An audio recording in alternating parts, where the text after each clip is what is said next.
develop in Gdansk. Yes? The girl back. It's just to add a political Canadian Confederation footnote to the multiculturalism introduction by Pierre Elliott Trudeau. I think that you have to remember that he brought that concept in to drown the French nationalist core that was very influential in the Liberal Party of Canada at the time. Yeah. And in the late 70s, as we were going through repatriation and creating our Canadian Constitution and our own Charter of Rights and Freedoms, there were two warring visions in Canada.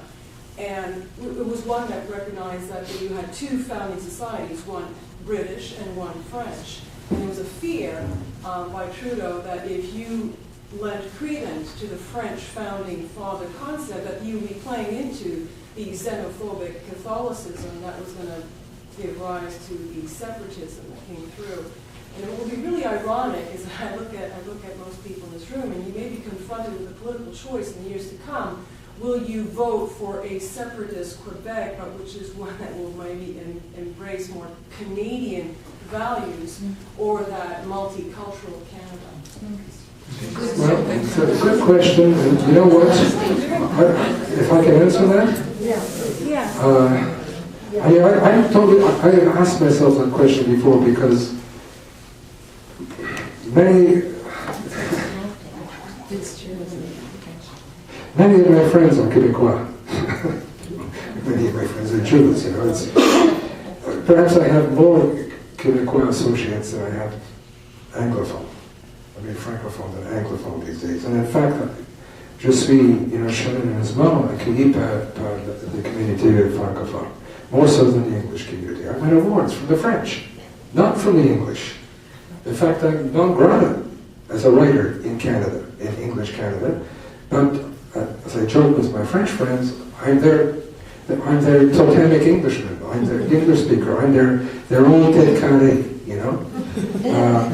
So I don't know I'm not sure where my loyalties lie. I don't know how to really answer the question, but I suspect that if Canada continues to devolve in the way I see it devolving, and if we can somehow eliminate the kind of nationalist virus that we have in Quebec, where everything has to be in French, and where you even have French language police, as you remember, finding or arresting people because the beer coasters aren't English. I'll tell you a story about that in a minute. If we can get rid of that, I would probably go with Quebec. I probably would. But if Quebec retains that strong nationalist fervor with that sort of attitude towards the collectivity rather than to the individual, and at the same time Canada is pursuing its multicultural destruction, then there's no choice to be made. I would go to Israel.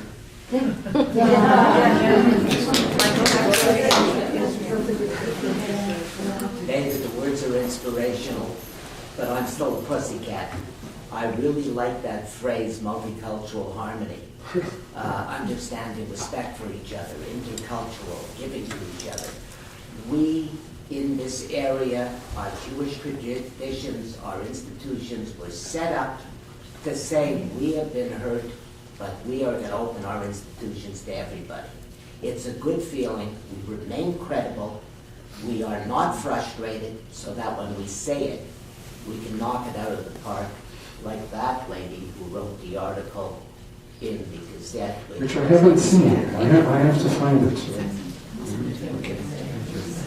You know, I'm not sure. What's your name? Michael? That's a red patch. Michael.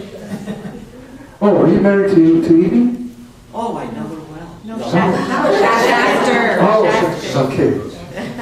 No, Michael Shafter. Okay, Shafter. Okay. Well, Michael, it's okay. You want to stand up? Comfortable. We can change places. I'm not quite sure. I want to go up in the road. You do it so well. I'm not quite sure exactly what you said. I think I'm talking about look for the best in everyone, and you'll get good in return. Even though I see things in Canada that I don't like, whether it's immigration or it's demonstrations, but still try to pull the best out of it. well, you know, that is it. I'm not being ironic now, and I'm not talking down to you in any way. I think that is, from my perspective. I may have agreed with you once, but that has become for me a very naive sentiment. And I think, the word, you used the word feeling before, and you feel good about that, and you become credible, you say as well. Maybe it's just a question of personality. I don't want to feel good. I'm not so much interested in feeling anymore. Here I go with T.S. Eliot, who said, you know, he's talking about poetry, mind you, but he said, one of the poets' desiderata is to eliminate feeling, so to speak. That doesn't mean that we have to be cold and irresponsive. It means that we have to stop, we have to curtail our native tendency towards sentimentality. Looking for the best in others? Maybe, you know, but not expecting to find it. That is the writer that I would add. Whenever I meet anyone, I look for the best, as I think we all do. We all hope for the best, right? But I don't expect to find it. And I used to be extremely, when I was younger, this was an issue that Karen and I often discuss. You know, I used to say to Karen was more skeptical about people than I was years ago, especially when we lived in Greece and were constantly being cheated. And I love the Greeks anyway. I said, here, take it. It's fine. Girls dance. But we used to argue about that, and she would say, you're too naive, you see. My response was, I'd rather be disappointed than skeptical. That was my response then. It isn't my response any longer, because I think Karen was right. But I wasn't ready for that then. I don't want to be disappointed anymore. I'm sick and tired of being disappointed.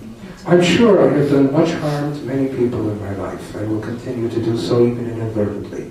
But I have been done harm to too by friends whom I cannot believe, and I won't go into intimate detail, but friends who I consider have betrayed me or betrayed our friendship as a result partly of these political issues that we have been discussing, as a result of the fact that I insist now, though I don't understand yet what it actually means on being a Jew, when I was not a Jew before. I was born to Jewish parents and to a Jewish mother, and so I was Jewish.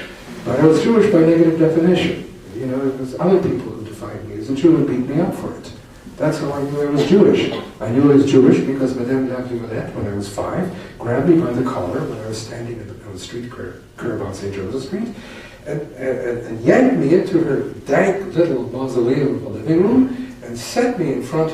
I was 5 years old.